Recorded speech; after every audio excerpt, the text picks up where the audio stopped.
আসসালামু আলাইকুম।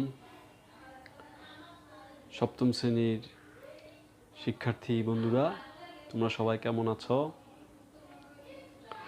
Learning take YouTube চ্যানেলের পক্ষ থেকে তোমাদের সকলকে জানাই স্বাগতম। আজকে আমি তোমাদেরকে 2.2-এর পাটিগণিত নিয়ে আলোচনা করব।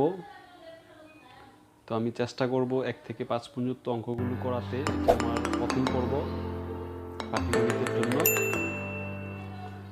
যদি আমার ভিডিও লেসনগুলো তোমাদের ভালো লাগে, তোমরা নিজেরা দেখবে এবং সামান্যতম যদি উপকৃত হয়ে থাকো তাহলে অন্যদের সাথে শেয়ার করবে এবং তাদেরকে দেখতে উৎসাহিত করবে। তো চলো কথা না বাড়িয়ে শুরু করা যাক।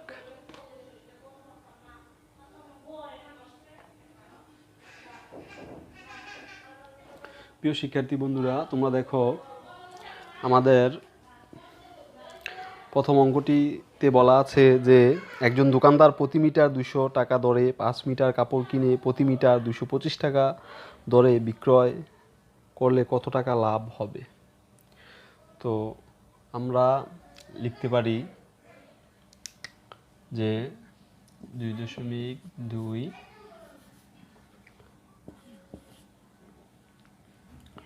যে কত টাকা লাভ হলো। তাহলে লাভ সমান সমান আমরা জানি বিক্রয় মূল্য মাইনাস হলো ক্রয় মূল্য। তো দেখো আমাদের বিক্রয় মূল্য হচ্ছে 225 টাকা এবং ক্রয় মূল্য ছিল 200 টাকা। 200 টাকা, তাহলে লাভ হলো কত? 25 টাকা। তো বলছে 5 মিটার কাপড়ে কত টাকা তার লাভ হয়েছে।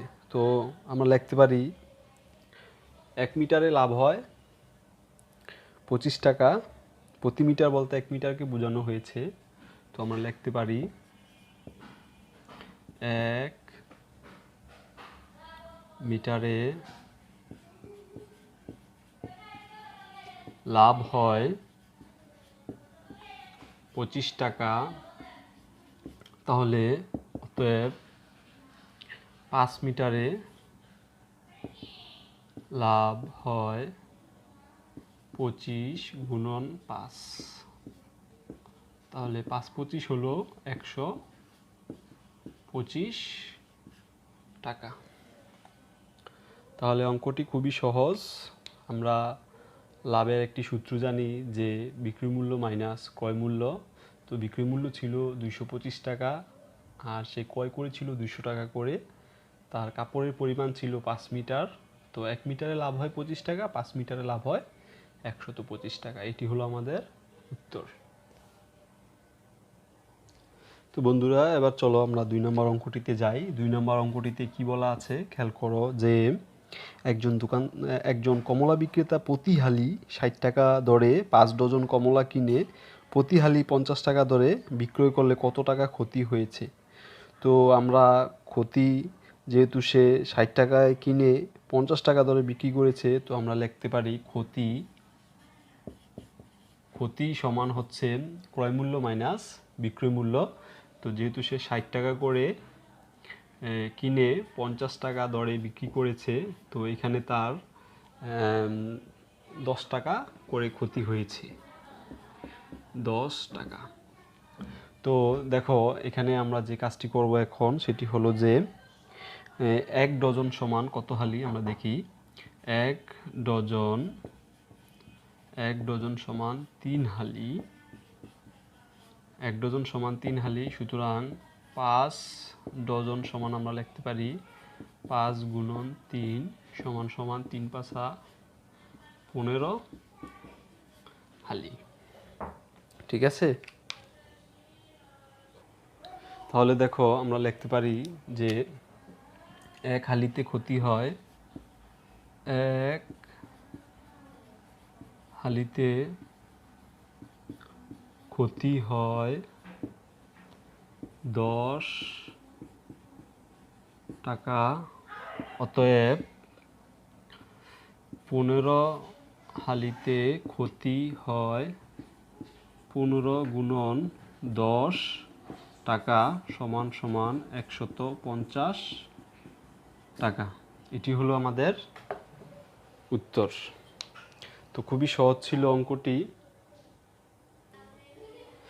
তো বন্ধুরা, আমাদের 3 নম্বর অঙ্কটি হলো যে রবি প্রতি কেজি 40 টাকা দরে 50 কেজি চাউল কিনে 44 টাকা কেজি দরে বিক্রয় করলে তার কত টাকা লাভ বা ক্ষতি হবে। তো তোমরা দেখো, প্রশ্নটি দেখে বোঝা যাচ্ছে যে সে 40 টাকা দরে কিনে 44 টাকা দরে বিক্রি করেছে। তাহলে এখানে তার অবশ্যই লাভ হয়েছে। তো আমরা লিখতে পারি যে লাভ, 3 নম্বর অঙ্কটি দেখো, আমরা লাভ সমান জানি বিক্রয় মূল্য মাইনাস হলো ক্রয় মূল্য। তো সে বিক্রি করেছে 44 টাকা দরে এবং তার ক্রয় মূল্য ছিল প্রতি কেজি 40 টাকা দরে। তো আমরা 40 টাকা লিখব। তো এখানে তার প্রতি কেজিতে লাভ হয়েছে 4 টাকা করে। তো এভাবে সে 50 কেজি চাউল কিনে বিক্রি করেছে। তাহলে আমরা লিখতে পারি যে 1 কেজি চালে লাভ হয় 4 টাকা। অতএব 50 কেজি চালে লাভ হয় 50 গুণন 4 টাকা। তাহলে দেখো 4 শূন্য শূন্য 4 পাঁচা 20, 200 টাকা তার লাভ হয়েছে। তো খুবই সহজ অঙ্কটি, তোমরা দেখতেই পাচ্ছ। চলো আমরা এবার 4 নম্বর অঙ্কে যাই। তো বন্ধুরা দেখো, আমাদের যেই 4 নম্বর অঙ্কটি আমরা আছে, প্রতি লিটার মিল বিটার দুধ 52 টাকায় কিনে 55 টাকায় দরে বিক্রি করলে শতকরা কত টাকা লাভ হয়। তো দেখো, তো এখানে অবশ্যই সে কিনেছে 52 টাকা দরে এবং বিক্রি করেছে 55 টাকা দরে, তাহলে তার এখানে অবশ্যই তার লাভ হয়েছে। তো আমরা লাভ সমান সমান সূত্র জানি, বিক্রয় মূল্য মাইনাস হলো ক্রয় মূল্য। তো তার বিক্রয় মূল্য ছিল 55 টাকা এবং তার ক্রয় মূল্য ছিল 52 টাকা। তাহলে তার এই লাভ হয়েছে প্রতি লিটারে, তার প্রতি লিটারে লাভ হয়েছে এখানে 3 টাকা করে, 3 টাকা। তো আমরা লিখতে পারি 3 টাকা লাভ হয়। 52, আমরা এটা বলেছে যে প্রতি লিটার মিল লিটার দুধ 52 টাকায় কিনে 55 টাকায় বিক্রি করলে তার শতকরা কত লাভ হয়। তো 52 টাকায় লাভ হয়, তার কত টাকা আমরা দেখি।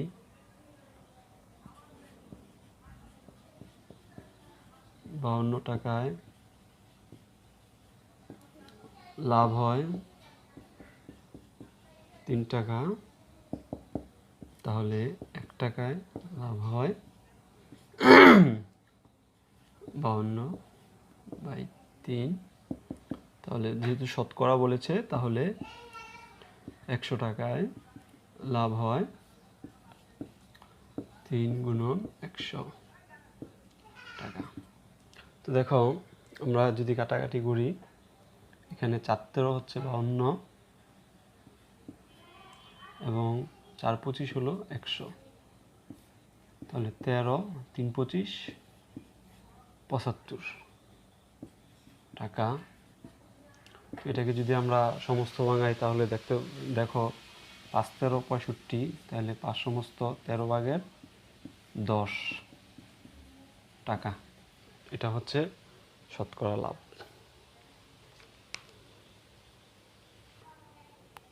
প্রিয় শিক্ষার্থী বন্ধুরা, এখন চলো আমরা 5 নম্বর অঙ্কটি দেখি।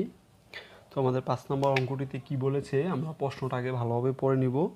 তো দেখো, এখানে বলেছে প্রতিটি চকলেট 8 টাকা হিসেবে ক্রয় করে 8 টাকা 50 পয়সা হিসেবে বিক্রি করে 25 টাকা লাভ হলো। তাহলে মোট কয়টি চকলেট ক্রয় করা হয়েছিল। তো এখানে আমরা জানি যে লাভ সমান হচ্ছে বিক্রয় মূল্য মাইনাস হলো ক্রয় মূল্য। তো বিক্রয় মূল্য হচ্ছে 8 টাকা 50 পয়সা আর ক্রয় মূল্য ছিল 8 টাকা। তাহলে এখানে লাভ হয়েছে 0.50 টাকা। তাহলে আমরা লিখতে পারি যে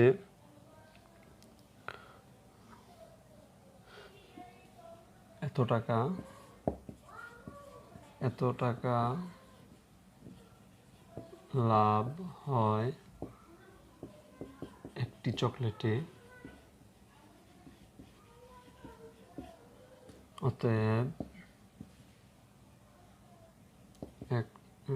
এখানে কি বলেছে যে 25, তাহলে 25 টাকা লাভ হয়। আমরা এখানে লিখতে পারি যে 1 টাকা লাভ হয়, তাহলে 1 এত টাকা লাভ হয়, অর্থাৎ 50 পয়সা লাভ হয় একটি চকলেটে। 1 টাকায় কত, 25 টাকায় কত, তো 25 টাকায় লাভ হয় 0.51 গুণন 25 টাকা এতটি চকলেটে। তো যেহেতু আমাদের দশমিক আছে, আমরা জানি যে যদি দশমিক উঠাইতে হয় তাহলে আমরা এখানে দশমিক উঠালে 50 1 গুণন 25 গুণন 100। দেখো আমাদের 0.50 পরে আমাদের এখানে দশমিক আছে, যার কারণে এখানে আমরা 100 লিখতে পারি। তো এখন যদি আমরা এটাকে কাটাকাটি করি, 50 দুগুণে হলো 100 আর 25 দুগুণে হলো 50, তাহলে 50টি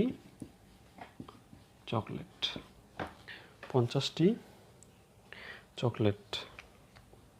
তো এই ছিল আমাদের অঙ্কটি আমি আবারও রিপিট করছি তোমাদের সামনে। দেখো আমরা লাভ সমান জানি বিক্রি মূল্য মাইনাস ক্রয় মূল্য, তাহলে 8.5 টাকায় কিনে 8 টাকায় কিনে 8.5 টাকা সে বিক্রি করেছিল, তাহলে তার এখানে 50 পয়সা করে লাভ হয়েছিল প্রতিটি চকলেটে।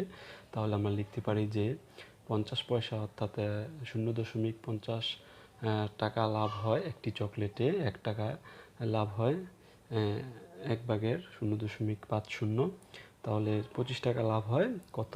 তো আমরা দশমিক থাকার কারণে এখানে আমরা 100 লিখতে পারি, যেহেতু আমাদের 0.এর পরে দুইটা সংখ্যা আছে, যার কারণে আমরা এখানে 100 লিখেছি।